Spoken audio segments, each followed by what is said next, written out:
Bismillahirrahmanirrahim. Assalamualaikum warahmatullahi wabarakatuh. Alhamdulillahirabbil alamin. Allahumma sholli ala habibika sayyidina Muhammadin nabiyil ummi wa ala alihi wa ashabihi wa barik wasallim ajmain. Amma ba'du. Alhamdulillah, mari kita terus menyukuri apa yang jadi nikmatnya Allah yang sudah kita terima. Dan salah satunya dengan caranya kita membagikan kebaikan kepada orang lain dengan caranya, yaitu membagikan video YouTube yang ini kepada teman-teman atau sahabat-sahabat atau saudara-saudara yang lain, agar kita merasakan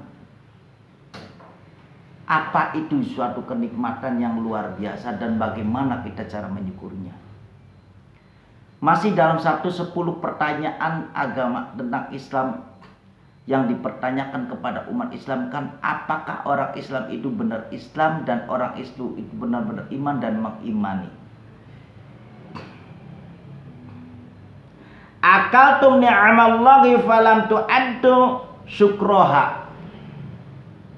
Apa yang kamu nikmat, apa yang kamu terima dari Allah, yaitu nikmat makan, nikmat minum, nikmat bisa berjalan, nikmat bisa menaiki kendaraan, nikmat apapun yang kamu terima.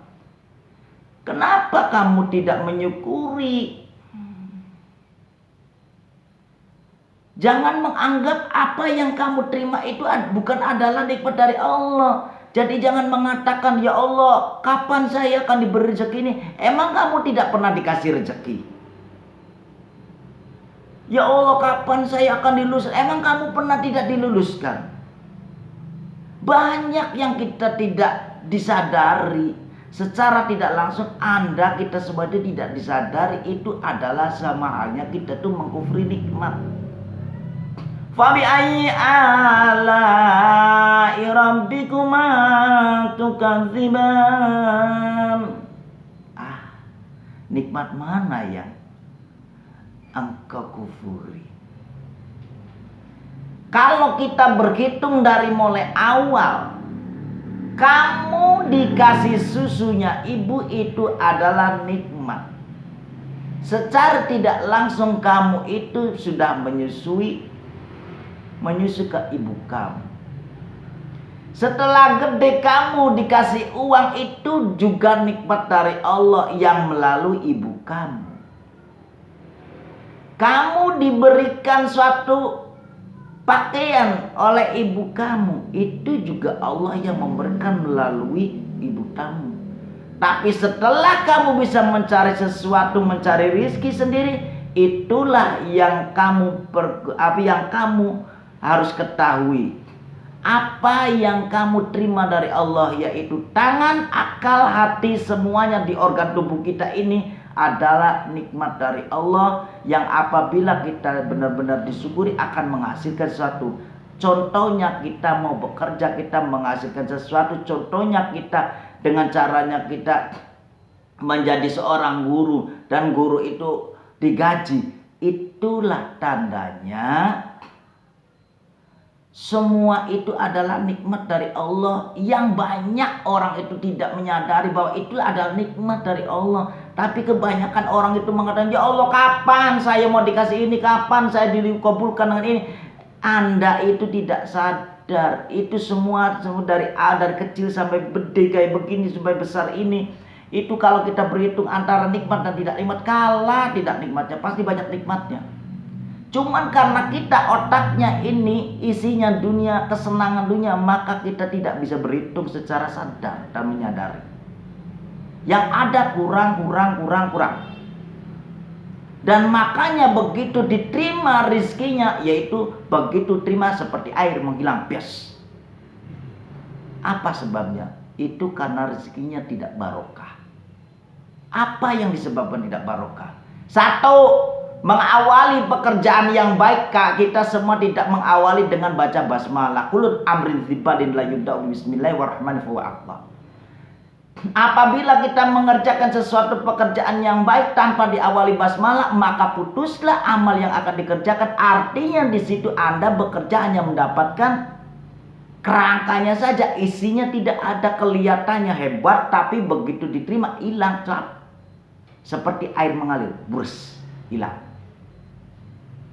Itu karena kurang barokah. Apalagi yang dibuat kita rezekinya tidak barokah karena kita mengaku dirinya orang Islam, tak bekerja tanpa mengenal yaitu kewajibannya kita sebagai orang Islam, yaitu sholat. Anda tidak menjalankan sholat, akhirnya uang pun sebanyak apapun hilang. Karena apa? Itu tidak barokah. Karena Anda lebih mementingkan hartanya, lebih mementingkan harta daripada ilmu, lebih mementingkan harta daripada sholat Anda. Itu semuanya tidak ada artinya. Yang ada adalah ngeluh, ngeluh, ngeluh. Padahal secara disadari itu paling gampang diatasi, tapi kenyataannya Anda tidak bisa mengatasi. Itulah akibat dari kita mencintai dunia, kesenangan dunia. Maka di situ kesenangan dunia itu alamatnya bala. Berhati-hatilah mengatakan sesuatu kepada Allah, mengatakan sesuatu kepada baginda Rasulullah itu tidak boleh sembarangan. Jangan menganggap Allah itu tidak memberi. Ya Allah, berikanlah apa yang saya minta ya Allah. Emang kamu tidak diberi apa-apa? Kalau saya menanyakan secara sebagai manusianya, apa ente ibadah kepada Allah itu sudah benar-benar purna? Sehingga ente berani-beraninya minta macam-macam. Contoh saja, kalau kamu kerjanya tidak benar kepada majikan, kamu minta macam-macam, dimarahin tidak? Itu aja. Tapi bagi orang-orang yang benar-benar mengetahui tentang Islam, bagaimana menyukuri Islam, menyukuri nikmat dari Allah, maka orang itu tidak ada perhitungan. Dia akan datang kepada Allah, sujud kepada Allah dan mengagungkan semuanya tanpa perhitungan. Dan Allah pun tidak tahu. Ala ya'lamu man khalaqalatul khabir. Khatara bil bali Allah ya'lam. Gumrentek gene ono ning ati. Gusti Allah iku luwih weruh. Kita yang ada di dalam hati, denyut yang ada di hati ini, Allah itu sudah tahu tanpa dibicarakan, tanpa diminta pun Allah tahu.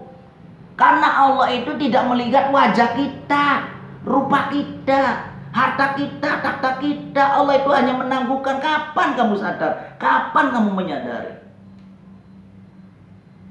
Allah melihat kita semua adalah hati kita. Walakin yanzuru ila qulubikum. Bukan harta kemewahan kita. Itu nggak ada apa-apanya, nggak ada artinya. Sekali sentil, idza jaa ajaluhum, hangus, mati. Tidak ada artinya. Mau kapan kita? Apalagi yang umurnya sudah 40, 50, itu sudah mendekati. Kalau kita lihat batas waktunya baginda Rasulullah SAW 60 sekian, itu sudah berapa tahun lagi? Kalau dihitung itu berapa tahun lagi? Apakah bisa perbuatan kita yang dulu-dulu itu ditutupi dengan sekian tahun? Apa bisa? Jangan berharap macam-macam. Maka berikhlaslah apa yang kamu jalankan, ke ibadah kepada Allah. Ikhlas, tidak ada perhitungan, semua ikhlas. Insya Allah apa yang kamu pinta, apa yang kamu hajatkan, apa yang kamu mau, Allah itu sudah tahu. Tapi sampai di manakah kemauan kita? Sampai berapakah ikhlasnya kita kepada Allah? Allah lebih dekat daripada manusia. Kalau orang manusia itu mau dekat. Jadi jangan perhitungan, Allah itu lebih maha. Manusia itu banyakannya perhitungan, maka disitulah kebanyakan manusia sengsara. Menganggap harta itu adalah seperti kayak dewa aja, Tuhannya. Tapi kalau sudah disentil nanti, jangan tanya, semuanya akan sirna. wa mal malu wal ahlu wad dunya. Apa keluarga kamu? Apa keluarga kita? Apa harta kita? Bisakah memandu kita ke dalam kuburan? Apakah mau keluarga kita dikubur hidup-hidup? Apakah mau kita bawa harta matinya tambah siksa? Jangan berpikir macam-macam. Syukuri apa yang kamu terima. Syukuri apa yang kita sedang nikmati dengan caranya menjalankan kewajiban kepada Allah. Jalankan sunahnya baginda Rasulullah. Itulah yang lebih nikmat. Allah tidak melihat rupa kita, tidak melihat wajah kita. Allah yang dilihat, Allah melihat itu yaitu hati kita. Insya Allah, semoga ini yang saya utarakan, yang kita bahas, belajar bersama ini, semoga bermanfaat dan menjadi barometer kehidupan kita. Bahwa kita tidak boleh ini, tidak boleh itu. Bukan tidak bolehnya, tapi saringlah bagaimana supaya kita berbuat itu lebih baik lagi. Semoga video ini bermanfaat. Saya akhiri saja. Wassalamualaikum warahmatullahi wabarakatuh.